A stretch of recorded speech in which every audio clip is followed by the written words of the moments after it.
Hello everyone, welcome to another book review. This is Dan DeSantos from Muddy Colors, and today I'm going to share with you The Art of Bob Peak. I got this book maybe 3 months ago or so.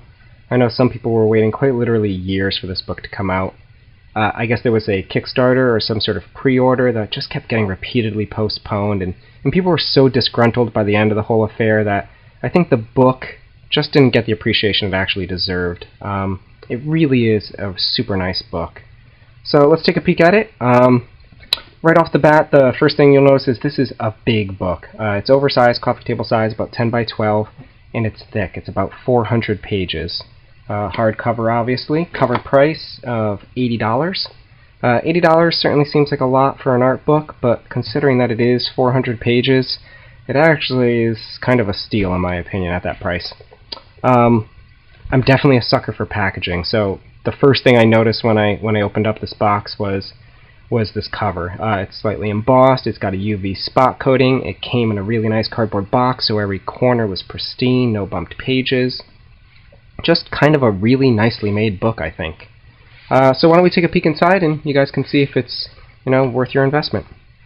If you're unfamiliar, Bob Peak is an American illustrator, probably best known for his movie posters in the 80s. Bob died, maybe 1990 or thereabouts. It looks like we have a bit of a biography here at the beginning. So because he died in 1990, obviously none of the work in here is going to be older than the late 80s. I'm guessing 1990, but it's thereabouts that he passed away.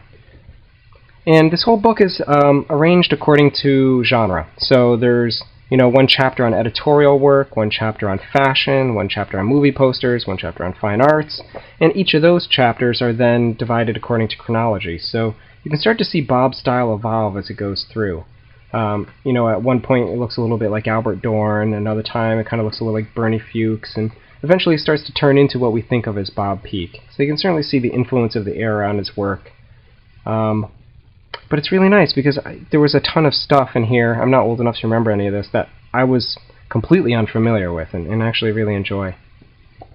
So I feel like they did a nice job on the actual layout. One of my peeves is when there's a really big book and they just don't take advantage of that. All you see on there are little pictures, little thumbnails. But for the most part, they're taking advantage of this space and really filling up the page. There's a lot of full-page illustrations, a lot of them are actually double-page spreads or full bleed. Here you can see multiple images of the same movie poster. Bob was sort of notorious for doing multiple renditions of the same image or just full painted preliminaries. And it looks like they've included a lot of those preliminaries in here, which I was kind of hoping for. I know a lot of the iconic posters, but I haven't got to see the alternate versions of them. So, for instance, here's Rollerball. These are little thumbnails done in a marker. And Rollerball is probably what put Bob on the map for me. Here's a nice double-page spread, full bleed, really taking advantage of the size. Here's the Rollerball poster. I saw this as a kid, and I think it's quite possibly my introduction to lens flare, if not the invention of it. So there's a ton of movie poster stuff in here. He did everything. He did Superman, he did Black Stallion, he did Star Trek, he did Apocalypse Now. I think the Apocalypse Now chapter in this book is worth the cover price alone. Now look at some of these preliminaries. These are charcoal, and they're just gorgeous. And you won't see them anywhere else, obviously. And there's got to be 30 pages just on Apocalypse Now. So let's keep going through. Black Stallion, Excalibur. I'm flipping through literally dozens of pages at a time, and we're still not even to page 250. There's more than 150 pages left to go, which is kind of crazy how big this book is. Speaking of how big it is, you may hear at times a little bit of a glue cracking when I turn these pages, and I think it's worth mentioning. Myself and a lot of other people, when we first got this book, freaked out because the moment I opened it, all I heard was glue cracking. With every single page, it just seemed to be worse and worse, and I just sort of thought this book was going to fall apart within a week's time. As far as I can tell, that's completely gone away, really.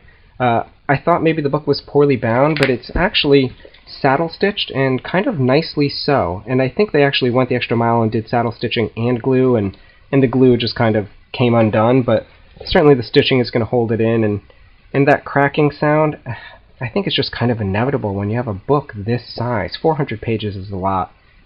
Any binding is going to take a bit of a beating with a book that size. And like I said, it's gotten better since I flipped through it more and more. So we're kind of approaching the end here. Bob did a lot of Time magazine covers as well. TV Guide. And Fine Art chapter. This took me by surprise. I wasn't real familiar with Bob's fine arts, and I'd have to say some of my favorite pieces in the entire book are his fine art pieces. There's some really, really gorgeous stuff in here. This is oil on canvas. I believe most of the early stuff you're going to see in here is mixed media or acrylic, not usually oil except for his fine arts. Yeah, like this one for instance, there's some airbrushing going on here. By far some of my favorite pieces in the book. And that's about it. So, there we have it. There's over 600 illustrations in this book. Like I said, almost 400 pages. Cover price $80. The Art of Bob Peak. I bought mine on budplant.com. You could buy it directly from Bob's website, but if you do that, it takes 4 to 6 weeks for shipment, which is a long time to wait, and you're not getting a discount, and obviously there's no chance of having the artist sign it since the artist died. If you buy it from Bud Plant or Stewarding, you can get it for the same cover price, and you can get it in about a week's time. So there you have it, The Art of Bob Peak.